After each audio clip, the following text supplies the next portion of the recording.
जल साहब, मुझे ये फरमाइएगा, कल रात जो खबरें आ रही थी, इत्तलात आ रही थी इन्हीं मुज़ाकरात के हवाले से, इजलास में गर्मा गर्मी हुई है, पाकिस्तानी वफ्द ने वॉकआउट किया है। ये ऐसे डटे हुए थे, ऐसा ये ढीठ इंसान है तालिबानी रिजीम वाले। रिपोर्टेडली ये कहा जा रहा है कि वहाँ जो उनके इंटेलिजेंस चीफ थे, उन्होंने तल्ख लहजे में बात करने की कोशिश की। लेकिन सरबत बात यह है कि अफगानिस्तान को हमेशा से अफगान तालिबान रिजीम जो है, दे डोंट अंडरस्टैंड कि इन्होंने कॉमन ऑफ नेशन में कैसे रहना है, हुकूमत कैसे चलानी है, दुनिया से ताल्लुकात कैसे बढ़ाने हैं। तो अगर तारड़ साहब ये सिचुएशन है कि तो टॉक्स तो कंप्लीट नहीं हो रही, इनके हालात जो है वो चीमा साहब, हमारे पाकिस्तान और हमारे फील्ड मार्शल साहब के पास बड़े लिमिटेड चॉइसेस हैं।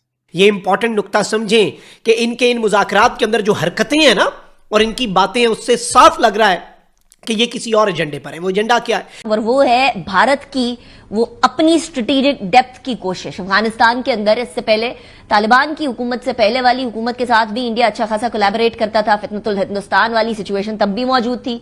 अब भी फितनतुल खवारिज और फितनतुल हिंदुस्तान तालिबान की हुकूमत होते हुए वहां से अटैक करते हैं पाकिस्तान पर, क्योंकि हमें तालिबान का पता है उनको कौन कौन सा पीछे जो है वो हिसाब किताब हैं, जिस तरह आपने इंडिया की बात की है। हेलो दोस्तों, स्वागत है आप सभी का ईपी ज्ञान चैनल पे। तो फ्रेंड्स, आइए देखते हैं पाकिस्तानी मीडिया की लेटेस्ट वीडियो।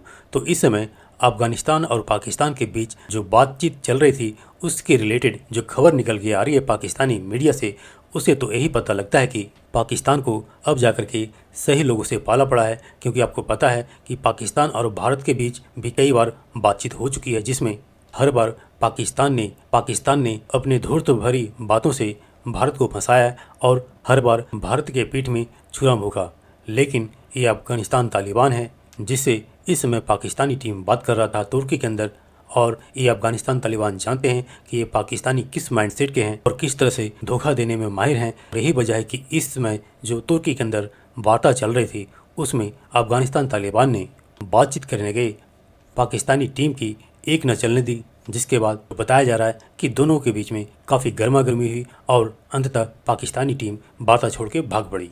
जिसके बाद अब पाकिस्तानी मीडिया यह गाना गा रही है और रो रही है कि अफगानिस्तान तालिबान इतने मजबूती से इसलिए बात कर रहे हैं क्योंकि उनके पीछे भारत है। यानी पाकिस्तान का वही राग कि हर बात के पीछे भारत है शुरू हो गया है। तो दोस्तों, आइए देखते हैं आज की इस लेटेस्ट वीडियो को।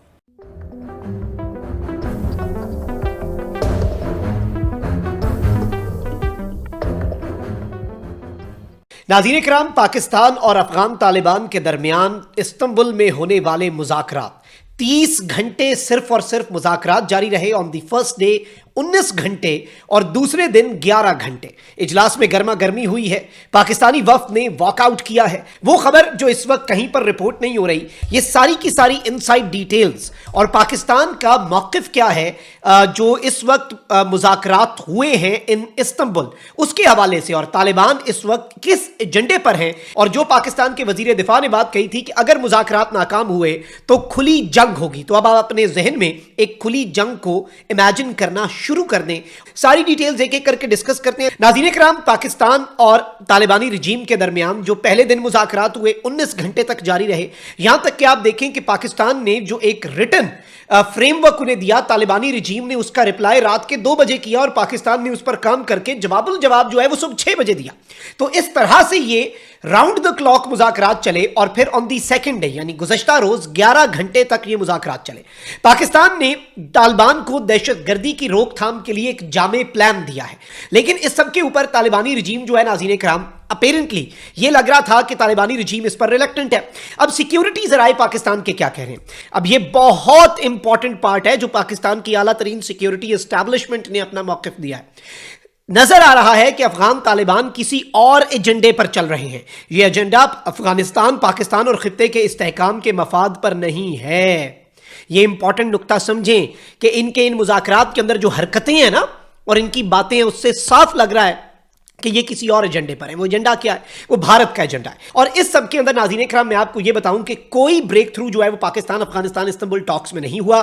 पाकिस्तान ने कहा है कि भाई ऑन मंडे यानी आज अगर आपने कोई रीजनेबल बात करनी है तो करें, आके रिटर्न गारंटी दें कि आप क्रॉस बॉर्डर टेररिज्म को रोकेंगे। और तालिबान ने बदले में क्या मांगा भाई, ये इनकी गैरत और इनकी अजमत देखें। कहते हैं एक तो हमें रिकग्नाइज करो, दूसरा हमें एड दो। और इस सब के अंदर मैं आपको ये बता दूं कि इस सारी की सारी सूरत हाल में जो इंपॉर्टेंट चीज है वो ये है कि टॉक्स के दौरान टर्की के जो इंटेलिजेंस चीफ हैं वो भी he left the venue at one time.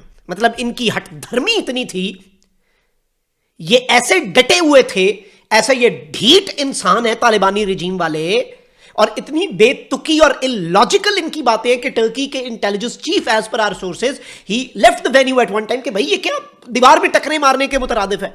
और इस वक्त मैं आपको यह बता दूं कि इवन फाइनल अल्टीमेटम देने के बाद, कल संडे के दिन फाइनल अल्टीमेटम देने के बाद the Pakistani delegation walked out of the venue.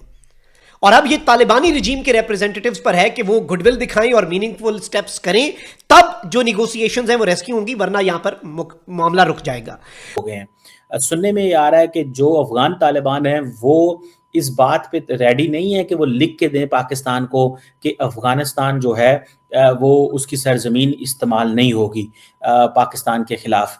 तो अगर तारड़ साहब ये सिचुएशन है कि तो टॉक्स तो कंप्लीट नहीं हो रही और पाकिस्तान लगता है दोबारा स्ट्राइक्स करेगा, कैसे देखते हैं? चीमा साहब, दर हकीकत जो तालिबान है, मैंने पहले आपको अर्ज किया था, वो एक रिलायबल लोग नहीं है चीमा साहब। उसकी वजह यह है कि मुख्तलिफ ग्रुपों का एक मजमुआ है, वो किसके साथ काम करेंगे, पाकिस्तान किसके साथ डील करेगा। एक तो चले उन्होंने कहा जी कि हम ज़बानी कलामी करना चाहते हैं, हम तो भाई ओपीएम का कारोबार भी जो है ना ज़बानी कलामी करते हैं, तो ये भी ज़बानी कलामी कर लो। लेकिन चीमा साहब, दर हकीकत अगर पूछा जाए तो पाकिस्तान किससे नेगोशिएट कर रहा है? वो तो मुख्तलिफ ग्रुप है।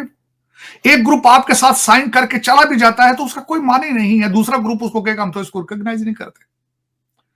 और ना ही तालिबान कोई रिकॉग्नाइज्ड ग्रुप है, ना इनकी कोई गारंटी दे सकता है। इनके हालात जो है वो चीमा साहब, हमारे पाकिस्तान और हमारे फील्ड मार्शल साहब के पास बड़े लिमिटेड चॉइसेस हैं। इनके साथ पहले भी मैं चाहता था, जब तक आप अपने जंगी अहदाफ हासिल नहीं कर पाते, आप सीज फायर नहीं करना चाहिए। तो मेरे ख्याल में पाकिस्तान को चाहिए। और दूसरा सबसे बड़ी बात यह है कि हमारे पड़ोसी मुल्क को अब उनकी अशद जरूरत पड़ चुकी है, उधर से उन्हें डॉलर नजर आते हैं।